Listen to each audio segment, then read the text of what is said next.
क्या यह संभव है कि दूसरे की बात विश्वास कर लेने से हमारे भीतर का अज्ञान मिट जाए?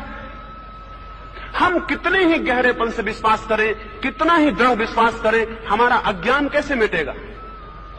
क्या आप सोच सकते हैं आपको ईश्वर का कोई पता नहीं है?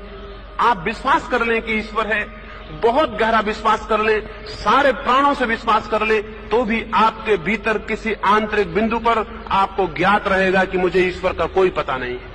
आप कितना ही विश्वास कर लें, भीतर संदेह मौजूद रहेगा, वो नष्ट नहीं हो सकता है। विश्वास संदेह को नष्ट कभी नहीं कर पाता। नष्ट कैसे करेगा? विश्वास का संदेह से कोई विरोध ही नहीं है। विश्वास तो उसी भांति है जैसे किसी आदमी को बीमारी हो जाए और वो कपड़ों से अपने को ढक ले और सोचे कि बीमारी खत्म हो गई।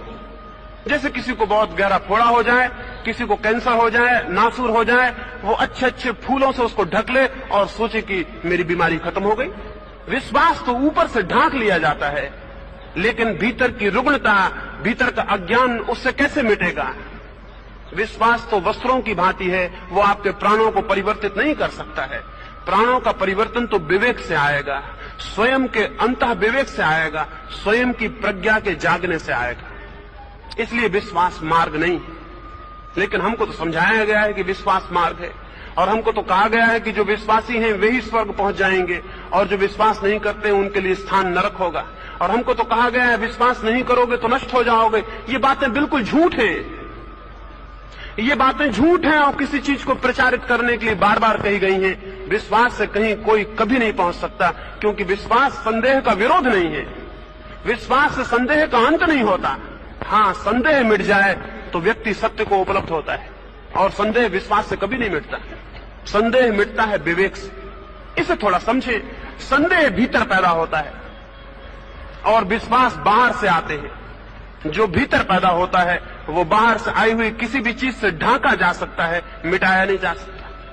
संदेह भीतर पैदा होता है, विश्वास बाहर से आते हैं। विवेक भी भीतर पैदा होता है। जहां बीमारी है वहीं समाधान हो सकता है। विश्वास दूसरे देते हैं, संदेह आपका होता है। विवेक भी आपका होता है। इसलिए विवेक तो संदेह को नष्ट कर सकता है, लेकिन विश्वास नष्ट नहीं कर सकते। और यही कारण है कि इतना विश्वास है दुनिया में, लेकिन फिर भी धार्मिक मनुष्य कहां है? इतने विश्वासी लोग हैं, लेकिन धार्मिकता कहां है? विश्वास से पैदा हुई धार्मिकता बिल्कुल झूठी होगी, और न केवल झूठी होगी बल्कि मनुष्य को एक गहरे पाखंड में भी ले जाने का कारण बन जाती। जो व्यक्ति भी किसी दूसरे पर विश्वास करता है, विश्वास के कारण उस तरह का आचरण करने के